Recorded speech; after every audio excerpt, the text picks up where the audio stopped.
La radio me permite a veces tomarme la posibilidad de encontrarme con aquellas personas que me inspiran, que me generan admiración, compartiendo no ideas, compartiendo o no proyectos, compartiendo o no formas de vida, pero aquellas personas que por sobre todas las cosas estimulan mi pensar. Y ustedes saben que, y siempre lo digo en el programa, para mí no hay el afrodisíaco más grande que aquel que me genera el deseo de pensar, de reflexionar, de conocer, donde la curiosidad termina siendo el elemento central. Y nuestra invitada de ahora, creo que muchas veces la habrán presentado así, ganadora del Martín Fierro, fue una de las principales actrices en 2 series de culto. Una fue Tumberos, y seguramente vamos a hablar un poquitito de lo que fue esa experiencia y de si hay o no similitudes con este nuevo éxito que es, y renovado éxito que es El Marginal por la televisión pública, y el otro fue Disputas, que a veces no se recuerda, y también fue un programa transgresor y que una sociedad a veces tan hipócrita como la Argentina, ¿no? Parece que asombra cosas que casi todos sabemos que existen. Por eso para mí, y seguramente vamos a hablar de otros temas más, es un gusto y un honor saludar y agradecerle que nos reciba en su casa a la señora Mariana A. ¿Cómo estás, Mariana? Bien, muy bien, muy bien. Muchas gracias. Bueno, muy linda tu presentación. Merecida. Y debo acotarte que en realidad esas 2 series fueron el inicio de mi carrera. Y estamos hablando del 2003. En donde hice Tumbero, donde el artista firmaba por 3 series, generalmente en ficción, anualmente, ¿no? Uh-huh. Y tenía pautada, la primera era Tumberos, la segunda era Disputas, y la tercera era una serie que no llegué a hacer porque me llegó un juicio muy particular, que fue el de una modelo, prohibiéndome... Por tu identidad, por el uso... Por el uso de mi nombre, que la tercera de las series iba a ser Los Roldán. Así empecé mi carrera. ¿Cómo es como experiencia arrancar tu carrera como actriz en 2 éxitos? Porque comúnmente ese famoso se empieza de abajo, ¿no? Comúnmente en el under o con algún bolo, y de repente pues, comienzo con Tumberos, que, bueno, no recuerdo en rating, pero no solamente en rating, pero además en el impacto. Se debatía lo que pasaba, se debatía en el café, se debatía en la casa lo que pasaba en los capítulos. ¿Cómo fue empezar así, con esa exposición además que te dio ante el público? La reseña de mi vida en ese tiempo fue que tenía muy corta edad, estaba estudiando teatro, ya casi por recibirme, y antes que eso había tenido en este país un grupo de música que era muy similar a Las Primas, pero que en ese tiempo se llamaba Las Traviesas. Era menor de edad, tendría 16 años, en donde eso me dio como una determinada exposición.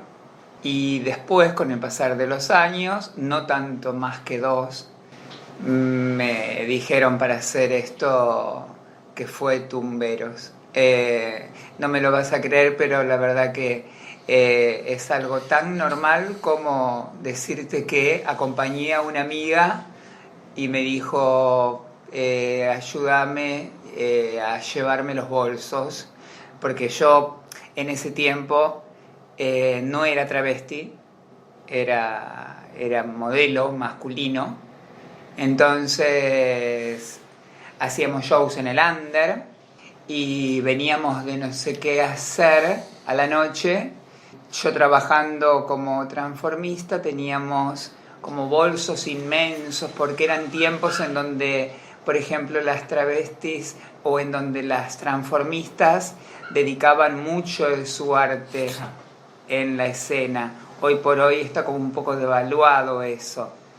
Acá en Argentina, porque en Estados Unidos está el fenómeno del famoso RuPaul Drag Race, que es esta competencia que además se ha transformado ya casi en un mercado propio, ¿no? Donde tiene una conferencia que se hace siempre en Nueva York o en San Diego, miles y miles de potenciales transformistas que invierten. Escuchaba la inversión en un traje, en una vestimenta para hacer un cuadro, está en promedio entre $1.000, $1.500 y $2.000 por lo que utilizan en un único cuadro. Absolutamente, Sí, así sí. es. Bueno, y de hecho así era como nosotros hacíamos nuestra carrera, o sea, nuestra vida, sin saber que yo iba a ser de alguna manera, o mi carrera iba a ir por el lado de la televisión, sabiendo que de alguna manera iba a terminar con esto que es el teatro, ¿no?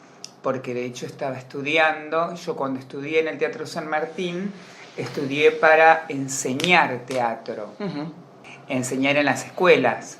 Entonces, eso fue lo que de alguna manera me abrió mucha puerta y me facilitó mucho camino a la hora de hacer mis personajes y mi carrera. Entonces, cuando hice esto de Tumberos, que fue este casting, lo hice primero jugando, sin querer obtener nada a cambio, y segundo, por sobre todas las cosas, viendo qué es lo que quería el director.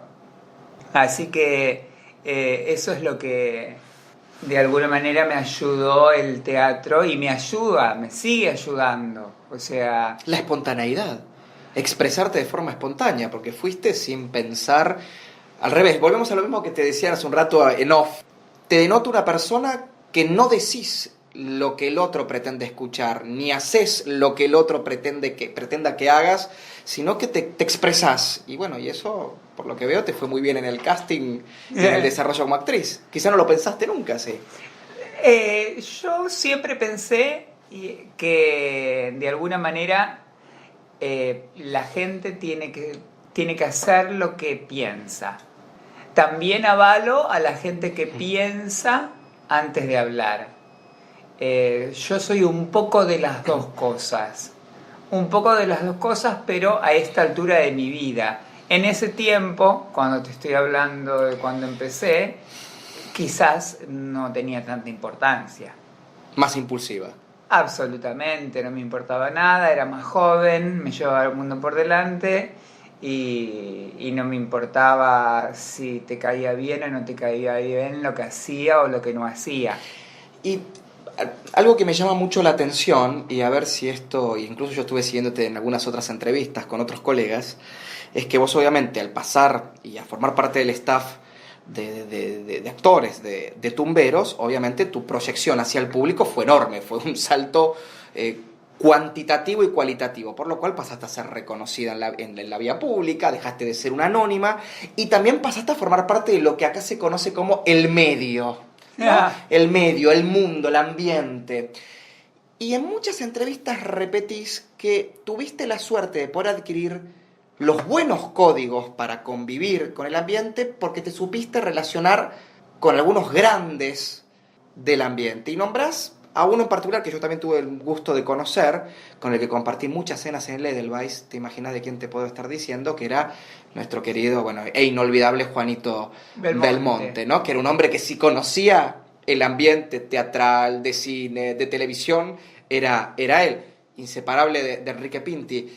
¿Vos sentís que efectivamente esto que te permite a vos moverte en un ambiente que es muy difícil, muy competitivo, donde el ego es casi la moneda corriente, donde no muchas veces el talento se premian otras cosas, el haber convivido con y haber tenido la relación que tuviste, creo que Juanito fue también tu representante en algún momento, te permitió tener los códigos que te llevan a ser quien sos, y tan reconocida y querida incluso? Claro que sí. Él, o sea, Tumberos no lo hice de mano de él, pero sí me hizo la prensa cuando me nominaron al Martín Fierro, algo que no podía manejar. Entonces sí o sí necesitaba un agente de prensa. Pero yo ya lo conocía de la época de este grupo que se llamaba Las Traviesas. Porque este grupo que se llamaba Las Traviesas, él fue el mentor de un personaje, pero muy particular en este país, que se llamaba Cris Miró. Entonces, ahí es donde lo conozco a él y donde me decía, a vos lo único que te hace falta es, y mirá qué loco, en ese tiempo, me decía, lo único que te hace falta es ponerte pechos, porque si no en este país nadie te va a valorar. O sea, no se te va a creer. Se adelantó ese, ¿cómo es? El sin tetas no hay paraíso. Sin ¿Se acuerdan? tetas no hay paraíso. Un adelantado realmente. Y cuando a mí me preguntan y si me hice travesti y por qué me hice travesti, la verdad que lo habré dicho en algún momento dado y te lo digo a vos. Si me hice travesti fue más que nada por un tema laboral, más que por un tema que quise en mi vida.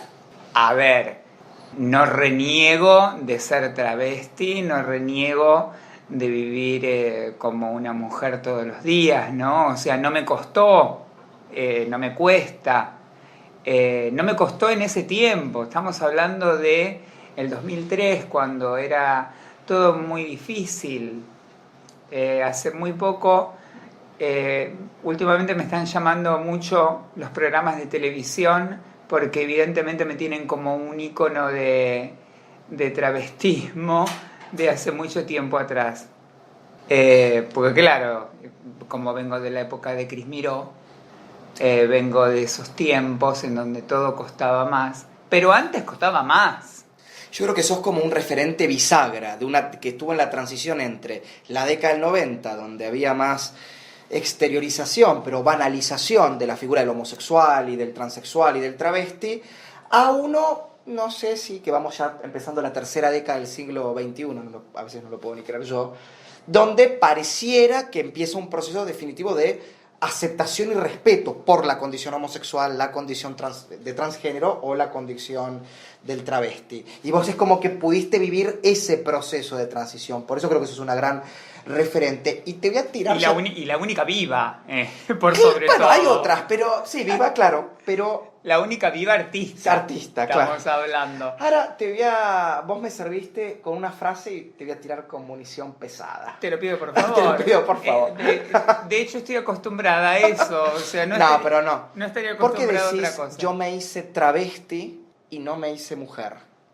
Que es como el gran debate que hoy está imbuida parte de la sociedad, parte de los medios de comunicación. Retomando el tema, justamente, me llaman de programas en donde hay problemas con ese tema del término.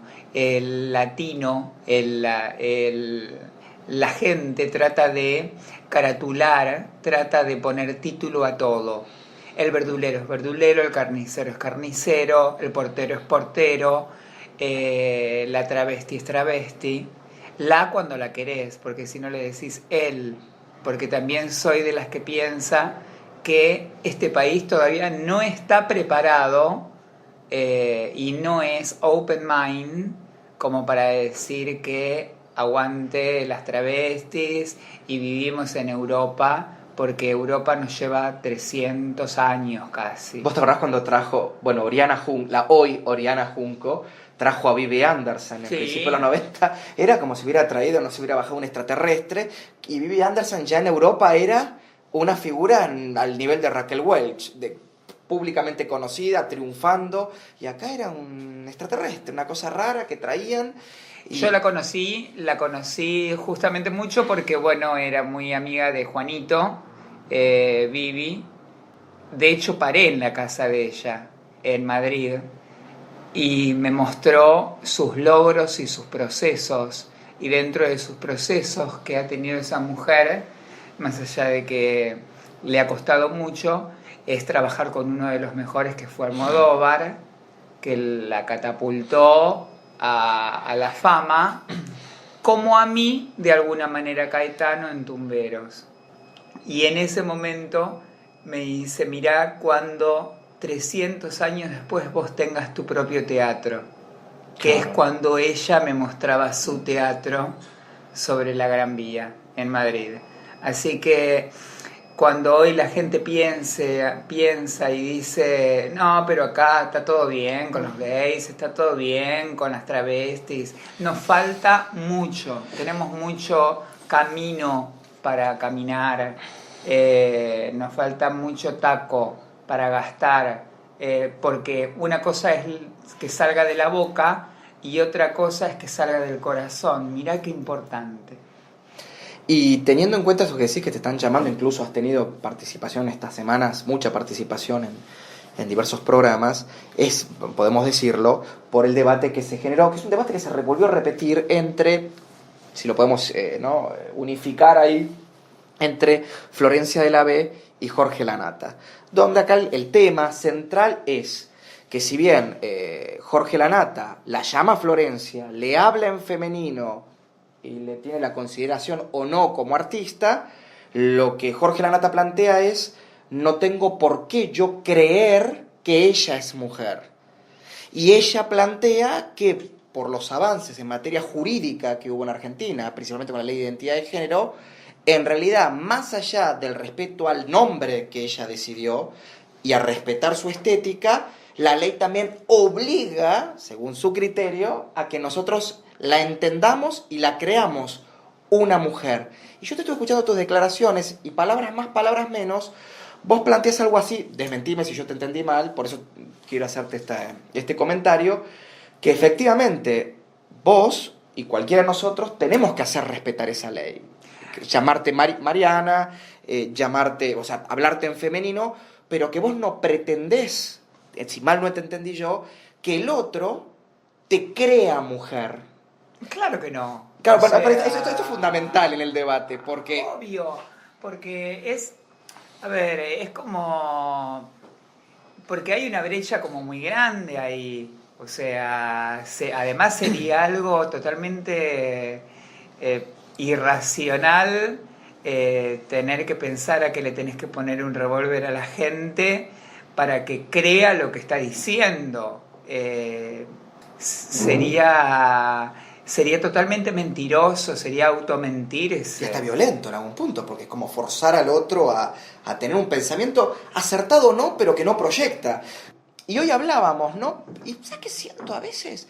Que hay personas, incluso muchas que admiro, transexuales, que además hay que saber diferenciar travesti y transexual, la gente a veces mezcla transgénero, que sienten como algo ofensivo el concepto de travesti o de transexual. Entonces cuando alguien puede decir, no, porque Álvaro es homosexual, yo no podría ofenderme por la condición de que soy homosexual. El término homosexual no me parece ofensivo. ¿Cómo me voy a ofender? Y veo en muchos homosexuales, o muchos, por lo menos los que conozco, que están poniendo una carga negativa a algo que es, no sé, yo no sé cómo lo ves vos. Si notás que hay chicas que se ofenden con su propia condición, es raro, es un juego extraño el que se genera. Porque estamos en un momento de transición, claro. Justamente. Estamos en un momento de transición, pero me parece que no hay que ofenderse por lo que la otra persona ve en uno. ¿Sí? Yo me quedo con algo como más práctico. O sea, pienso que hay una ley de yoga que dice, depende de cómo salgas de tu casa, es cómo la gente te va a ver. Entonces, dependiendo de cómo me sienta yo, es cómo la gente me va a tratar. Y no tengo por qué estar en discusión con eso. Yo no le creo a la gente cuando de alguna manera piensa que soy una mujer, porque no lo creo yo. Entonces... A ver, eso es un punto interesante. No le creo a la persona que piensa que soy una mujer. Vos que esto lo planteás en el sentido de aquellos que, no delante tuyo, pero pueden decir, no, para mí Mariana es una mujer. Así como un decreto. ¿Vos sentís que no están tampoco convencidos que esas personas que son tan determinantes? Es un punto muy... Volvemos en lo que tiene que ver con de la boca para afuera. O sea, sentís que hay mucho de eso. Y de lo que tiene que ver con el sentimiento. Y la realidad, por sobre todas las cosas. Yo aprendí, hay muchas cosas que aprendí y mi cabeza se amplió cuando he viajado. Justamente en Europa a las travestis le dicen travestis, el término travesti, a las chicas que hacen show, a las chicas que se visten de mujer. Una drag queen. Una drag queen que tienen sus genitales.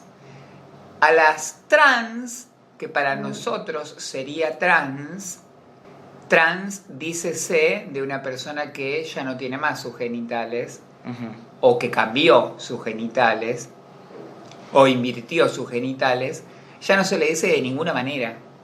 O sea, y eso lo aprendí hace 16... Pero también hay un tercer caso, que sería aquel que, aunque no cambió su genitalidad, vive permanentemente con una estética de un género opuesto. Puede haber una mujer que tenga su vagina, su genitalidad femenina, pero su estética es la de un hombre, y estarán las que tengan su genitalidad masculina y viven con... ¿Qué sería? Sería como un crossdresser. Un crossdresser, claro. Que bueno, es un término un poco más... o un transgénero, no un transexual que cambió, sino que cambia de género, pero no de genitalidad. Claro, es muy complejo, si nos ponemos en mucha... Y además mucha rama, porque si empezamos a buscar el árbol tiene 20.000 ramas, 20.000 ramas de la sexualidad, que me parece fantástico.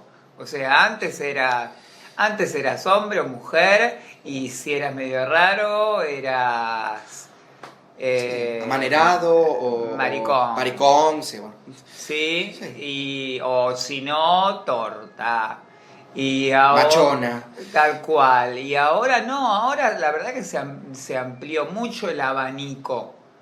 Es por eso que cuando algunas veces me llaman para los programas de televisión y me llaman para debatir este tipo de situaciones de género, trato de imponer, pocas veces impongo situaciones, más allá de que podría siempre hacerlo, pero en este caso en particular impongo a que no haya tanta voz de tantas personas que opinan con el mismo sexo que tengo yo. Porque lo que puedo llegar a pensar yo no es lo mismo que puede llegar a pensar otra chica travesti. Y en la mezcla hace la confusión. Y me parece que cuando uno no tiene vocabulario o pensamiento, lo único que hace es descalificar a otra persona. O por lo menos una mente un poquitito abierta. Yo jamás, si me agredirían, la verdad que yo lo que menos haría es contestar o contestar, doblar la apuesta con una agresión, porque se vería en mí algo que no me gustaría mostrar y que no lo sería, no lo haría. Pero bueno, volvemos al tema que es un abanico muy amplio. Es un camino muy largo y cada uno se autopercibe como es en lo que tiene que ver con la ley, ¿no?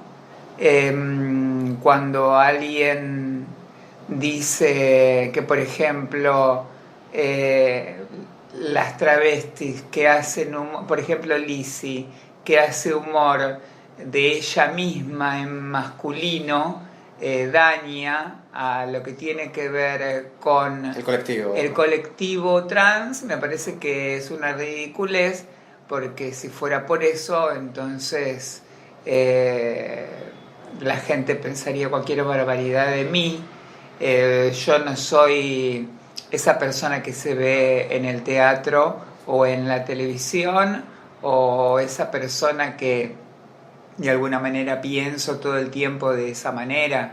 Es una circunstancia de un momento. Y con eso hago reír. Yo te he visto en el teatro y realmente sos un monumento andando, de un esplendor y un glamour. Digamos que justo cuando yo te vi en el espectáculo de Roberto Piazza, estabas también con todo el glamour propio, ¿no? Ese glamour tan barroco que tiene Roberto. Pero también hay que saber disociar. Ese es un momento, tu arte, cuando bajás del escenario puede ser otra persona. Porque yo siento que esto que decías vos, y volvemos al principio, la necesidad de la gente de encasillar, de etiquetar. Y sí. Ahora, vos te das cuenta que cuando no pueden encasillarte se ponen nerviosos y violentos. Pero mira, peor es esto. Es cuando la travesti tiene que de alguna manera hacer humor y de alguna manera descalificarse para que la otra persona la quiera. Claro. ¿Por qué? porque en mi vida lo acepté. En mi vida lo acepté a eso. O sea, tengo armas como para que la gente pueda reírse conmigo o de mí y no descalificándome. Que lo haga, porque lo hago, sería hipócrita si no lo diría. Sí, más de una vez juego con mi genitalidad, juego con toda esa historieta, porque sé que es un camino que cuando el público es muy difícil, algunas veces la mejor manera es entrar por ese lado. Pero cuando el público... Para desarmarlo casi, ¿no? Absolutamente. Porque el actor o la actriz tiene determinados modos como para ablandar al público. Y si el público está muy duro, bueno, de última, utilizar los últimos recursos. Me gustaría cerrar con algo que también tiene que ver con este debate de las etiquetas, ¿no? Es cuando se espera que alguien, por X condición, en mi caso sería la de homosexual, la tuya la de como te quieras vos identificar, transgénero, travesti, lo que fuera, se espera que uno opine sobre X temas de tal forma. Pareciera como que por tu propia condición uno debería formar parte de tal partido político, de tal asociación X, debería votar a tal persona, debería querer o no querer, creer o no creer en una religión. Te pongo un ejemplo, ¿no? Hay gente que dice, ¿cómo un gay puede ser católico? Porque la iglesia tiene, y sabemos muy bien, posiciones muy conservadoras y bastante criticables frente a la diversidad sexual. Eso es la institución, lo que no tiene que ver con la fe. Uno puede creer en la Virgen yo nunca la escuché hablar mal de los gays y a Jesús tampoco. Escucho a los curas. Y sin embargo no te pueden condenar, ¿no? ¿Cómo? ¿Vas a misa? ¿Cómo ves eso? ¿Vos eso realmente te pasa por el costado, te es indistinto? ¿O te puede afectar a la hora de querer decir, bueno, quisiera dar una opinión sobre esto, pero temo la contrarreacción, porque se espera de mí tal opinión, tal adhesión, tal pertenencia? Y claro que sí. Existe, lo ves. Hoy por hoy sería hipócrita el tema de decirte que con los años que yo llevo de trabajo, decirte que la gente no pretende escucharme mi ideología. Claro. Si empezaría hoy, no me conoces, entonces de última tenés un parámetro como un poco más amplio. Pero cuando yo ya tengo mucho camino en esto, ya la gente ya sabe qué es lo que voy a pensar y qué es lo que pienso. Y te voy a decir la verdad, Álvaro. Vos sabés que muchas veces digo y hago cosas de las cuales tratan de caer bien al pueblo para que todos seamos de alguna manera más queribles. Porque también tengo mis pensamientos. Sí, claro. También tengo mis pensamientos y refiriéndote a esto de que cada uno tiene que pensar de una manera o tiene que ser religioso de tal manera. Sería algo terrible si yo dijera que, por ejemplo, no sé, la religión me la paso por el bajo vientre. Claro. No quedaría bien. Pero Entonces, también, por ejemplo, en el propio colectivo nuestro, si vos dijeras, yo soy una mujer trans de comunión diaria, voy a misa todos los días y comulgo, porque vas a una parroquia donde te sentís cómoda, también te saltan, ¿cómo? Vas con el enemigo, con el vos que tenés que estar en contra. Digo, también hay eso. Supongamos que tu ideología no fuera la esperada. Disculpame que te interrumpa. Sí. No comulgaría, porque la gente homosexual no comulga. ¿Por qué es eso? A ver. Pues no le dan la... ¿No crees que existan parroquias que no creo, no es. No hay. O sea... Pero a misa podrías ir. A misas, claro que sí. Bueno, supongamos, no de comunión diaria de comulgar, pero sí de asistir. De hecho, yo soy muy religiosa. Bueno, eso es claro. Muy religiosa, creo mucho en la Virgen, creo mucho en Dios.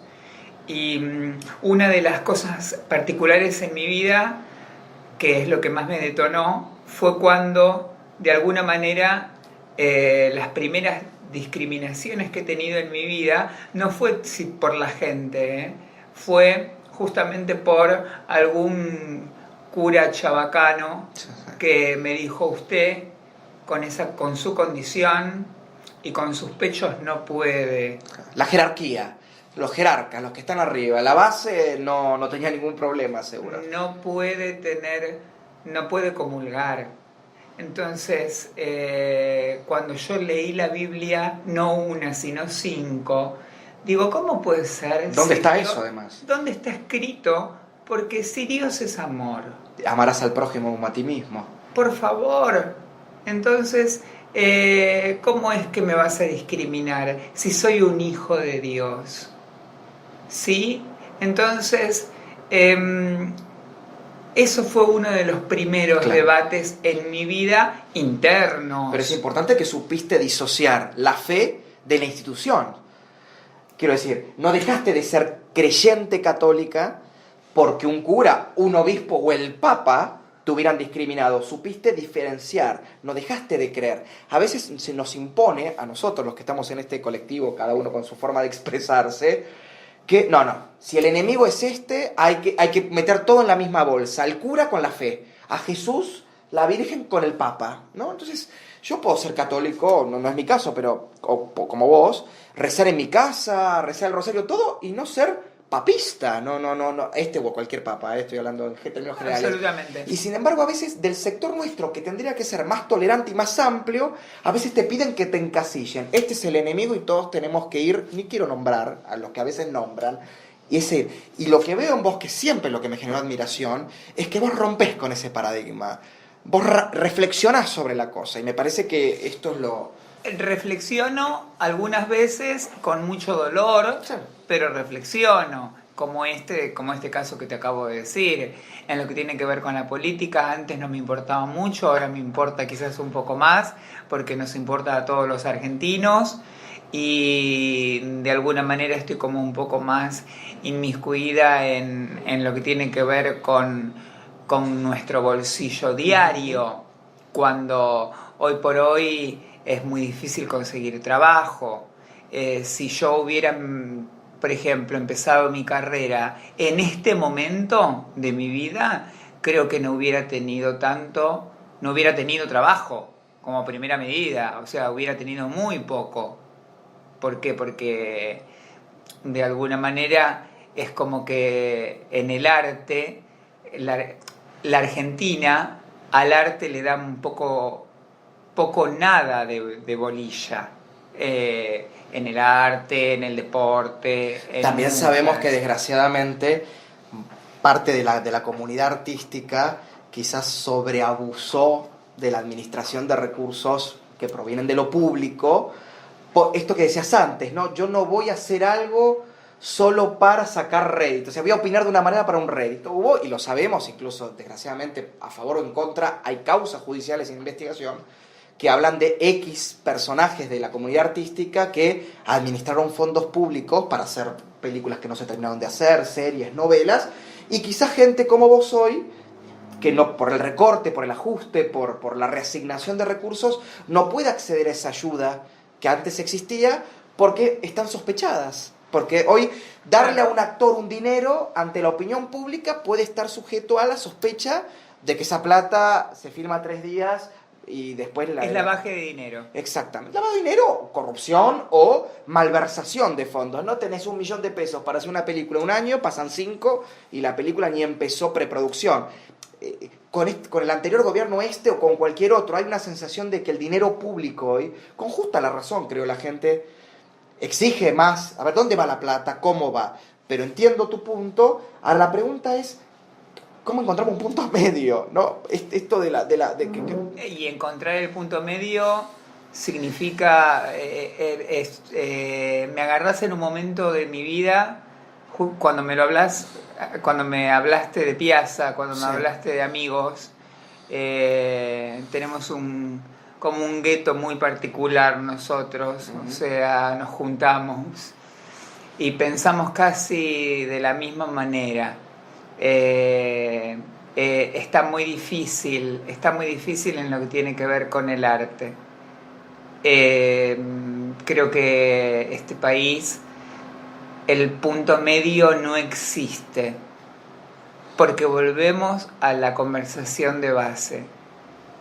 Siempre es blanco o negro, nunca es un intermedio, nunca es un, a ver, esta persona no es católica, es de otra religión, esta persona no es hombre o mujer, es trans, es, a ver, ves que estamos tratando los medios ahí. Entonces, no está de un lado o del otro de la grieta, está arriba o en el medio. Absolutamente. O por fuera de esa discusión binaria. En este momento te diría que es muy difícil. Con el currículum que tengo, de alguna manera vos solamente dijiste 3 cosas de mi carrera y hice miles más. Seguro, claro. O sea, fui la primer travesti nominada al Martín Fierro, como bien dijiste, pero también fui la primera que trabajó en el Teatro San Martín haciendo drama. O sea, la primer trans. Y de la mano de Muscari, con una gran actriz como Hilda Bernard y con Eda Bustamante. Y también, de hecho, eso hizo a que filme también muchas películas, de las cuales en mi mente tengo 5, pero habrán sido creo que más o menos 8, siempre como protagonista. Y no sé si este país de alguna manera lo sabe. Hoy por hoy el taxista lo que sabe es, y lo que te digo es algo burdo y chabacano, ¿cómo me calentaste tumberos? Claro. O sea, no se acuerda en qué es lo que hice en la serie Hospital Público. ¿Sí? Entonces... Digamos que no es una sociedad muy meritocrática la Argentina. El mérito... cuando vas a hablar del currículum, ¿no? Pues sí, el mérito, la trayectoria, a veces, no sé si pesa, pero en muchísimos ámbitos. Pesa la popularidad momentánea, pesa... creo que una vez Babi Echecoparte hizo una entrevista y justo en ese momento, año 2014 creo, había algún escandalete de alguna de estas chicas que surgen sobre la base de con quién se acostó. Y vos dijiste, si yo hubiera creado, mintiendo encima, porque claramente parece que el escándalo era una mentira, era un montaje, podría haber llegado, no hiciste un chiste, como no sé, al Oscar, porque era como... Y no es. Me claro parece que sí. No. Porque es muy amarillista, o sea, nos quejamos de lo amarillista, pero lo consumimos. Pero lo consumimos. O sea, bueno, no por nada habré trabajado tanto tiempo con Mauro Viale y aprendí todo de él. Aprendí todo.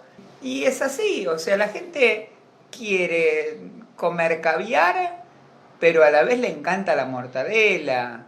Entonces, lo que le gusta es con quién, o sea, es más interesante con quién te acostaste a qué es lo que haces.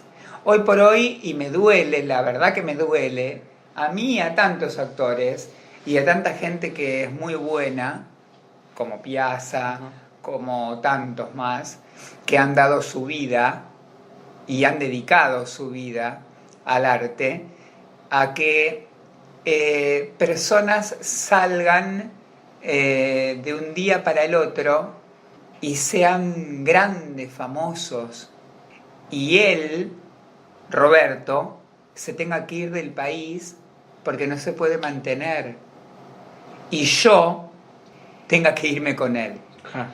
Es muy doloroso, es muy frustrante además. ¿Qué te parece? Entonces, ¿a dónde vamos con esta parte? ¿De qué manera seguimos? ¿De qué manera seguimos?